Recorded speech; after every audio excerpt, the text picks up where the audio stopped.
What's good, everyone? OJ here. Welcome back to another video. Today we've got a lot of stuff to talk about, so let's go and get right into it. And we're starting off with Pikmin 3, another confirmation of this game coming from a credible source out there, which we've heard about Pikmin 3 for a while now coming over to the Switch. We've heard about multiple Wii U games years ago coming over to Nintendo Switch because the Wii U did not do as well as Nintendo would have hoped. So obviously you can take those games, repackage them, add some content, then slap a $60 price tag on them to the chagrin of much Nintendo fans out there. But it does seem, based off of history from where this source comes from, that Pikmin 3 will be coming over to the Nintendo Switch, and it won't be too much longer that we hear about this. So Pikmin 3, which first launched back on the Wii U in August of 2013. It has been going on 7 years now for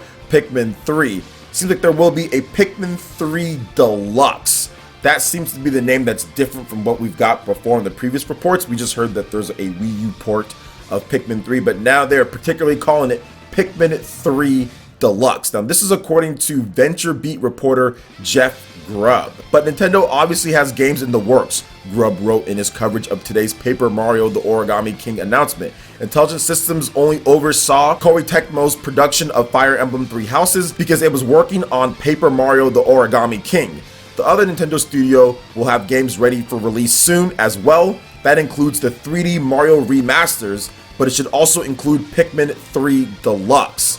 So he kind of gave us a lot of different information there. Yes, we did hear that Intelligent Systems wasn't full go on Fire Emblem Three Houses. They had some people in there and they kind of oversaw it, but Koei Tecmo did a lot of the work for that game, which makes sense because they did use the Warriors engine for that game. So it all kind of ties into it here, and Intelligent Systems is working hard on a Paper Mario game. That also makes sense because Fire Emblem Three Houses came out last year, and that game was delayed a couple times with Fire Emblem. So very interesting on that front. Now, he also talked about the 3D Mario remasters as well, which I think at this point we got the rumors about what Emily Rogers said. It's going to be a good year for the plumber.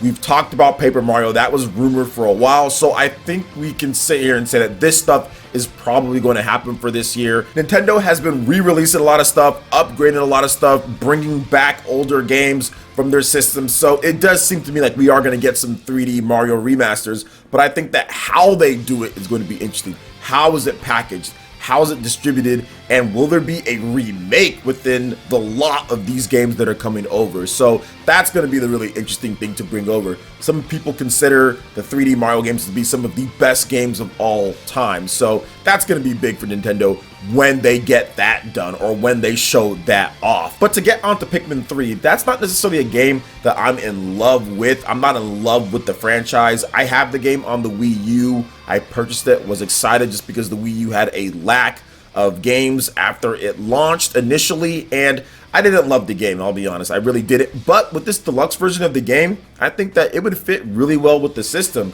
If they have touchscreen play, I mean, they might be able to implement that with handheld mode. But even if they didn't, I think being able to use the Joy-Cons as a pointer or being able to use the Joy-Cons or a gyroscope to help out with the control of the game might be pretty cool, because many people stated that the game played best when you use like a Wii remote and nunchuck or something like that, or if you have like the gamepad and using some type of motion with it, or use both of them in conjunction. I just could never really get a control scheme that I loved. So maybe they can find something that works with this one here, and it's deluxe. So usually with the deluxe stuff, Nintendo adds in extra content.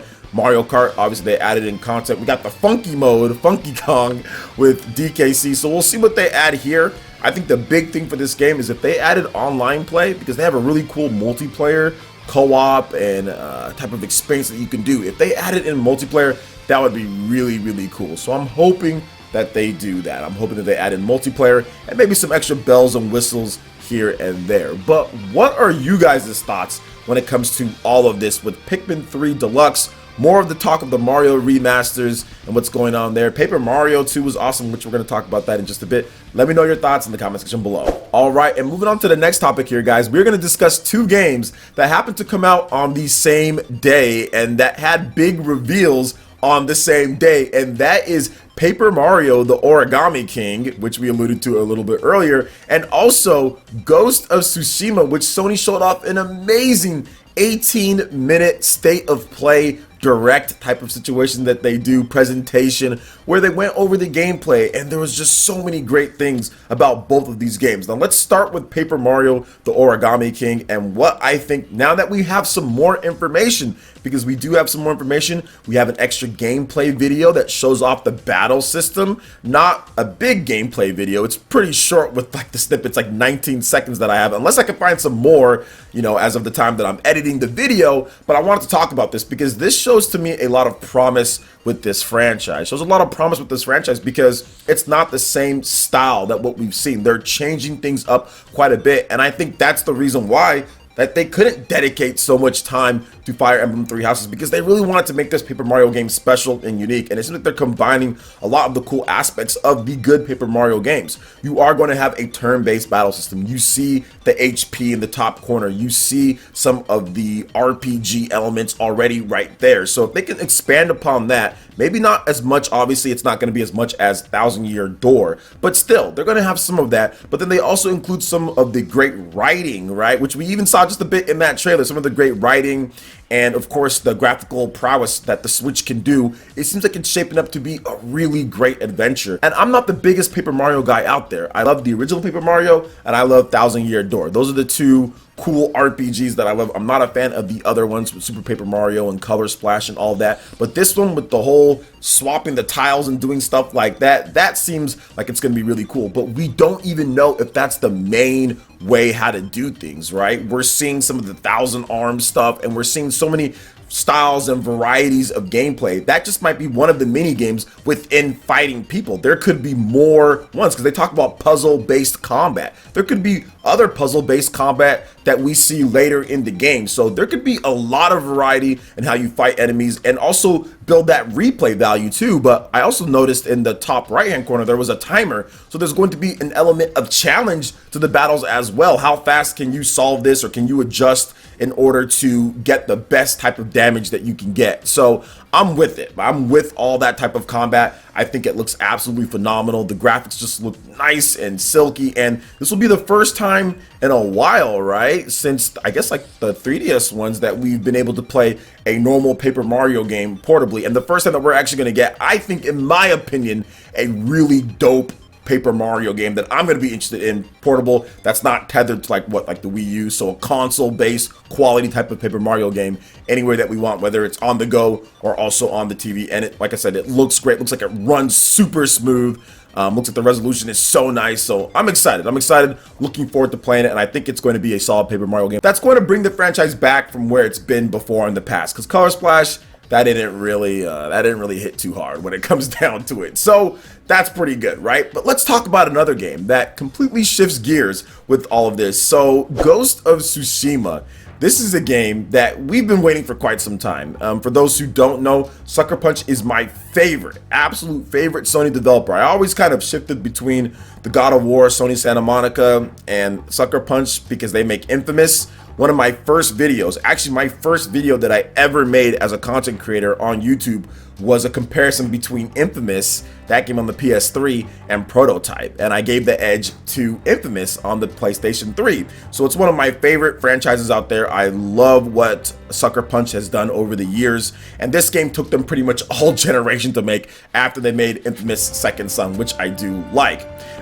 So I'm excited. I was excited to see it, and what they showed was just a combination of like different types of games. Assassin's Creed, Legend of Zelda. I mean, you just had some Tenchu, heck, some other stealth games. There's just so much cool stuff that they kind of imbued into this game. Is it original? Not really, but do you see hardcore samurai games all over the place? Not at all. Not big budget ones like this. So I like the fact that they're doing this type of game. I like the fact that they tried something new. Yes, it took us all generation because Infamous Second Son came out a long time ago. It came out 2014, pretty much at the beginning of the PlayStation gen. So it is a long wait, 6 years after their last release, but I think that it's going to be worth it. The open world looks absolutely beautiful.